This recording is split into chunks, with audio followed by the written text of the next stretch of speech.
আসসালামু আলাইকুম। আজ বানিয়ে দেখাবো রসমালাই। 1 কাপ গুঁড়ো দুধ দিয়ে পুরো 1 কেজি রসমালাই বানিয়ে দেখাবো। আর এই রসমালাইগুলো বানানোর পরে চুপসে যাবে না, ভেতরে শক্ত থাকবে না, একেবারে তুলোর মতো তুলতুলে স্পঞ্জি হবে এই রসমালাইগুলো। সবচেয়ে সেরা রসমালাই হবে যদি আমার রেসিপিটা ফলো করে রসমালাইটা বানান, ইনশাল্লাহ আল্লাহর রহমতে। প্রিয় ভিউয়ার্স, আপনি যদি আমার পেজে নতুন হয়ে থাকেন তাহলে চাইলেই চ্যানেলটা সাবস্ক্রাইব করে পাশে থাকা অল বাটন ক্লিক করে রাখতে পারেন, তাহলে আমি যখন যে রেসিপি ছাড়ি সবার আগে আপনি দেখতে পাবেন। আর যারা এরই মধ্যে চ্যানেল সাবস্ক্রাইব করে ফেলেছেন সবাইকে অসংখ্য ধন্যবাদ। আজকে রসমালাই বানানোর আগে প্রথম যে কথাটি বলতে চাই আপনাদেরকে, তা হচ্ছে ভিডিওটা 1 সেকেন্ডের জন্য টেনে টেনে দেখবেন না, প্রত্যেকটা কথায় টিপস থাকবে। চলুন দেখাচ্ছি। আজকে 1 কেজি রসমালাই বানানোর জন্য প্রথমে আমার লাগবে একটি ডিম। আর এই ডিমটা একটু বড় সাইজের। এই যে দেখুন, পরিষ্কার করে প্রথমে ডিমের খোসাটা ধুয়ে ফেলতে হবে উপর থেকে। তারপর ডিমটা ভেঙে একটা প্লেটে নিয়ে নিচ্ছি। এবার এই ডিমটাকে ফেটিয়ে নেব। আর ফেটাতে হবে কিভাবে, আমি অনেকটাই টেনে দিছি, তারপরও আপনারা দেখে বুঝে নেবেন যতটা রেখেছি। প্রথমে কাঁটা চামচ দিয়ে এভাবে, তারপরে কাঁটা চামচ দাঁড় করিয়ে। এখন বলবেন যে এতভাবে ফেটাতে হবে কেন, সেটা পরে বলবো, আগে দেখুন। এভাবে সময় নিয়ে 3-4 মিনিট বা 5 মিনিটের মতো ডিমটা ফেটাবেন। এই যে দেখুন, ডিমটা এরকম চামচে করে উপরে টান দিলে এরকম লটকে থাকে, এইরকম চলবে না, একেবারে ছেড়ে দিতে হবে, সেভাবে ডিমটা ফেটাতে হবে। তারপর কাঁটা চামচ উল্টো করে আবারও ফেটাতে হবে। তারপর উপর থেকে আমি টান দিচ্ছি, দেখুন এবার কিন্তু আর লতার মতো পড়ছে না। এবার কিন্তু এই যে হয়ে গেছে ডিমটা ফেটানো। ডিমটা ভালোভাবে ফেটানোর কারণটা হচ্ছে, ডিমটা যত ভালো ফেটানো হবে রসমালাইটা ততই বেশি তুলতুলে স্পঞ্জি হবে, নরম তুলতুলে হবে। ডিমটা ফেটানো শেষ, এবার এক সাইডে রেখে দিছি। প্রথম স্টেপটা মনে রাখবেন, ডিম ফেটানো। শুরু করছি দ্বিতীয় স্টেপ। একটা বাটির উপরে নিয়ে নিচ্ছি একটা গুঁড়ি চালনি, তার উপরে নিয়ে নিচ্ছি মেজারমেন্টে 250 গ্রামের কাপে আলতো করে সমান করে 1 কাপ গুঁড়ো দুধ নিয়ে নিচ্ছি। আমাদের বাসায় যে চায়ের চামচগুলো আছে দেখুন, এই চায়ের চামচ সমান করে হাফ চা চামচ বেকিং পাউডার। ঠিক আমি যেভাবে নিছি সেভাবে নেবেন, বেশি দিতে যাবেন না, তাহলে কিন্তু রসমালাইটা যখন তৈরি করবেন ফেটে ফুটে একেবারে ভেঙে ছিঁড়ে ফেটে যাবে। আচ্ছা দেখুন, এবার বেকিং পাউডার ও গুঁড়ো দুধটা ভালোভাবে চামচ দিয়ে এখানে রেখে মিশিয়ে নিতে হবে। তারপর যেটা করতে হবে বন্ধুরা, খেয়াল করুন, এটা কিন্তু টিপস। গুঁড়ি চালনি দিয়ে আমি গুঁড়ো দুধটা ভালো করে চেলে নিচ্ছি। ঠিক এই যে দেখুন, অবশিষ্ট কিন্তু কোনো দানা নেই, গুঁড়ো দুধে কোনো দানা থাকে না, এটা আমরা সকলেই জানি। এবার এই গুঁড়ো দুধগুলোকে বারবার, কমপক্ষে 10 বার গুনে গুনে এ পাত্র থেকে ও পাত্রে, এ পাত্রে থেকে এ পাত্রে চেলে নেবেন। আর চাইলে আমার মতে একে বাটিতে রেখেও চেলে নিতে পারেন, তবে একেবারে গুনে গুনে 10 বার চালবেন। এখন হয়তো মনে প্রশ্ন থাকবে, এতবার চেলে নিতে হবে কেন? রসমালাইটা স্পঞ্জি তুলতুলে করার টিপস হলো এটা। এভাবে যদি 10 বার চেলে নেন আপনি, আপনার রসমালাই হবে সবচেয়ে সেরা রসমালাই।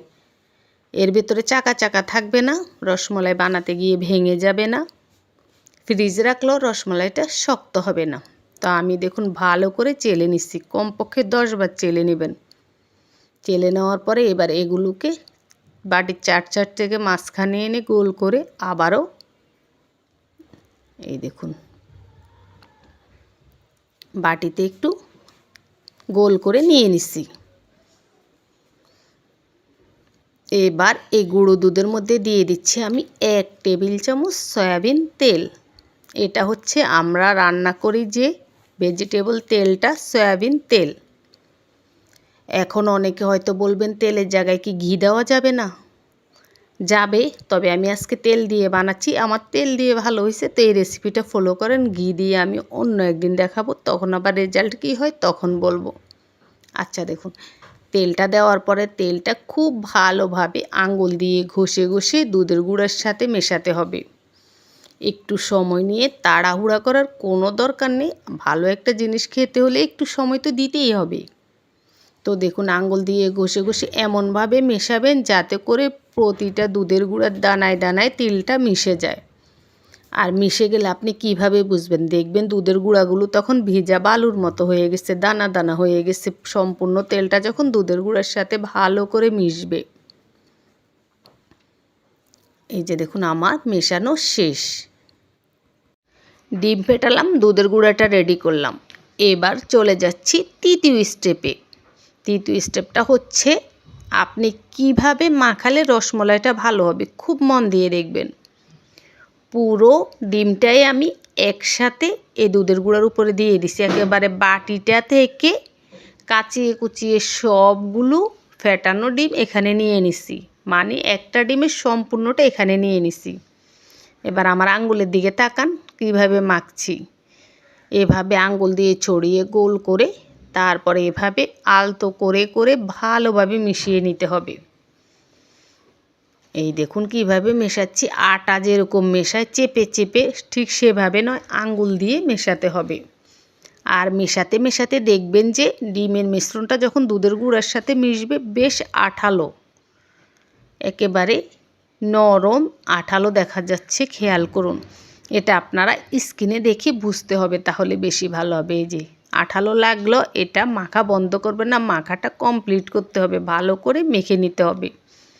আর এই মাখার কাজটা একটু তাড়াহুড়া করে করতে হবে, আস্তে আস্তে করা যাবে না। কারণ আস্তে আস্তে করলে ডিমের মিশ্রণটা যেখানে মিশবে সেখানেই কিন্তু দুধের গুঁড়াটা শুকনো হয়ে চাকা চাকা হয়ে যাবে। তো আমার মাখানো শেষ। এবার সম্পূর্ণ দুধের গুঁড়া ও ডিমের মিশ্রণটা গোল করে মাঝখানে নিয়ে আসছি। হাত থেকে হাতে যা লেগে গেছে তা ছাড়িয়ে নিচ্ছি একটা চামচের সাহায্যে। এই যে দেখুন। এবার যেটা করব, এগুলো এভাবেই থাক, আমি শুধু হাতটা ধুয়ে আসব। তা হাতটা ভালোভাবে পরিষ্কার করে ধুয়ে আসছি। এরই মধ্যে রসমলাই বানানোর জন্য দুধের গুঁড়াটা একেবারে সেট হয়ে গেছে। হাতটা ধুইতে যতটুকু সময় লাগে ঠিক ততটুকু, এর বেশি রেস্টে রাখার কোনো দরকার নেই। চলে গেল তৃতীয় স্টেপ। এবার চতুর্থ স্টেপ, রসমলাইগুলা কিভাবে আপনি বানাবেন। এই দেখুন, আপনি বড় বানান ছোট বানান যেই সাইজের বানান সমস্যা নেই, হাতে নেবেন এখান থেকে। এখানে আর কোনো মথামতি করা যাবে না, একটু একটু হাতে নেবেন। নিয়ে হাতের তালুতে নিয়ে দু হাত দিয়ে গোল বানালে গোল, লম্বা বানালে লম্বা শেপ দিবেন। ছোট করে বানালে ছোট ছোট করে নেবেন, বড় করে বানালে একটু বেশি করে নেবেন, আপনার ইচ্ছে মতো, সমস্যা নেই। তো আমি যে সাইজের বানাচ্ছি দেখুন, একটু নিয়ে দু হাতের তালু দিয়ে প্রথমে গোল করে নিচ্ছি এবং তারপরে রসমালাই শেপে লম্বা করে নিচ্ছি, বা কালো জাম শেপে, মানে লম্বা করে শেপ করেছি। দেখুন এভাবে আমি সবগুলো বানিয়ে নিচ্ছি। আর বানিয়ে নিতে মনে রাখবেন যাতে এগুলোর মধ্যে কোনো ফাটল না থাকে। হাতের তালু দিয়ে আপনি চাইলে দু একটা ডলা দিয়ে তারপরে গোল করে তারপরে লম্বা শেপ দিতে পারবেন বা গোল শেপ, কোনো ফাটল যেন না থাকে, এক কথা শেষ। তো আমার এখানে 17টি হয়েছে। আপনারা যদি দোকান থেকে কিনে খান সেরকম বানাতে চান, এগুলো একটা দিয়ে 3টা বা 4টি বানাতে পারবেন রসমালাই। আমি বড় বড় বানাইছি, আজকে আমার ধৈর্য নেই ছোটো ছোটো করে বানানো, তাই। তো রসমালাইগুলো বানিয়ে এক সাইডে রেখে দিছি। এবার রসমালাইগুলো রান্না করবে, এই স্টেপটা মন দিয়ে দেখুন। যে কাপ মেপে আমি 1 কাপ গুঁড়ো দুধ নিছি সমান করে, সেই কাপ মেপে পুরো 4 কাপ এখানে পানি নিয়ে নিছি। মানে এখানে পুরো 1 কেজি পানি আছে। 1 কেজি পানির মধ্যে আমি সেই মেজারমেন্ট কাপের হাফ কাপ গুঁড়ো দুধ দিছি আর 4টি এলাচ দিছি। দিয়ে দিচ্ছি হাফ কাপ চিনি। একেবারে স্ট্যান্ডার্ড মিষ্টি হবে, বেশিও না কমও না, যদি এই পরিমাপে বানাতে পারেন। এই মেজারমেন্ট কাপের সেটটা হলো 250 গ্রামের মেজারমেন্ট কাপের সেট। 50-60 টাকা করে যে কোনো হাঁড়ি পাতিলের দোকানে বা হরেক মাল বা হকারদের কাছে পাবেন। এক সেট কিনে নিলেই কিন্তু সবসময় যে কোনো কিছু মেজারমেন্ট দিয়ে মেপে বানাতে পারবেন, এতে করে ভালো হয়। আচ্ছা দেখুন, আমার চিনিটা লাল চিনি ছিল, সাদা চিনিও দিতে পারবেন, সমস্যা নেই। তো চিনিটা দেওয়ার পরে প্রথমে মিশিয়ে নিছি এবং তারপর চুলার আঁচটা জ্বালিয়ে দিছি। দিয়ে পাতিলের তলানি ঘেঁষে ঘেঁষে নেড়ে নেড়ে জাল করতে হবে। তলানি ঘেঁষে ঘেঁষে কেন জাল করতে হবে, দেখবেন আমরা অনেক সময় দুধ জাল করার পরে যখন সবাই দুধটা খেয়ে ফেলি, পাতিলের নিচে কিন্তু এরকম আটার মতো লেগে থাকে দুধের। কিছু অংশ, তো সেটা যেন লেগে না থাকে তার জন্য পাতিলের তলা ঘেঁষে ঘেঁষে নেড়ে চেড়ে চুলার কাছে দাঁড়িয়ে থেকে জাল করতে হবে। তো আমি দেখুন এভাবে চুলার কাছে দাঁড়িয়ে থেকে চুলার একেবারে হাইটে সবচেয়ে বাড়িয়ে দিয়ে চুলার আঁচটা জাল করে নিচ্ছি দুধটা, এবং এই বাড়ানো অবস্থাতেই আছে, দুধটার বলক চলে আসছে। বলক আসার সাথে সাথে আর দেরি করা যাবে না, একটি একটি করে রসমলাই দুধের মধ্যে দিয়ে দিতে হবে, আগে থেকে বানিয়ে রাখা রসমলাইগুলো আর কি। তো দুধের মধ্যে কিভাবে দিতে হবে দেখুন, একসাথে দুম করে ছাড়া যাবে না, আবার এক জায়গায়ও ছাড়া যাবে না। আমি কিভাবে দিচ্ছি দেখুন, পুরো পাতিলে ছড়িয়ে ছিটিয়ে দিচ্ছি, ঘুরিয়ে ঘাড়িয়ে এক একবার এক এক সাইডে এভাবে করে রসমলাইগুলো দিতে হবে। এটা কিন্তু একটা টিপস। দেওয়ার পরে চামচ বা কিচ্ছু লাগাবেন না, আমি যেভাবে করছি আপনারা সেভাবে করবেন। পাতিল ধরে লুসনি দিয়ে একটু নেড়ে দিবেন, তারপরে ঢাকনা দিয়ে এগুলোকে রান্না করতে হবে। কতটা সময় করতে হবে সেটা আমি বলছি দেখুন। তো ঢাকনা দিয়ে যখন রান্না করবেন কিছুক্ষণ পর পর এভাবে ঢাকনাটা সরিয়ে দিবেন, কারণ ঢাকনা দিয়ে দিলে রসমলাইয়ের ভিতরে কিন্তু দুধটা বলক আসবে আর বলক এসে পড়ে যাবে। তো পড়ে যাওয়ার আগেই ঢাকনাটা সরিয়ে দিবেন, আবার ঢাকনা দিয়ে দিবেন, ঢাকনাটা সরিয়ে দিবেন, আবার ঢাকনা দিয়ে দিবেন। এটা অবশ্যই মনে করে করতে হবে। ঢাকনা দিয়ে দাঁড়িয়ে থাকবো সেটা হবে না, আবার ঢাকনা ছাড়া রান্না করব সেটাও হবে না। আমার এই ভিডিও দেখে এভাবে রসমালাই বানাতে হলে সম্পূর্ণ টিপসগুলো অবশ্যই মেনে চলতে হবে, সম্পূর্ণ টিপসগুলো ফলো করতে হবে, তবেই সঠিক রসমালাইটা খেতে পারবেন। আচ্ছা দেখুন, তো এভাবে আমি ঘড়ি ধরে পাক্কা 6 মিনিট এগুলোকে চুলার হাইটে জাল করেছি।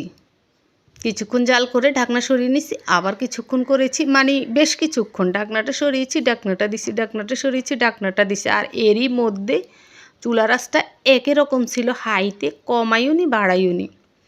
তারপর 6 মিনিট পর এখন চুলার আঁচটা ধুম করে নিভিয়ে দেওয়া যাবে না, তাহলে কিন্তু রসমালাই চুপসে যাবে। চুলার আঁচটা নিভাতে হবে, একেবারে হাই থেকে একটু কমাতে হবে, তারপরে একটু এভাবে আস্তে আস্তে লো করে তারপরে আস্তে করে চুলার আঁচটা নিভিয়ে দিতে হবে।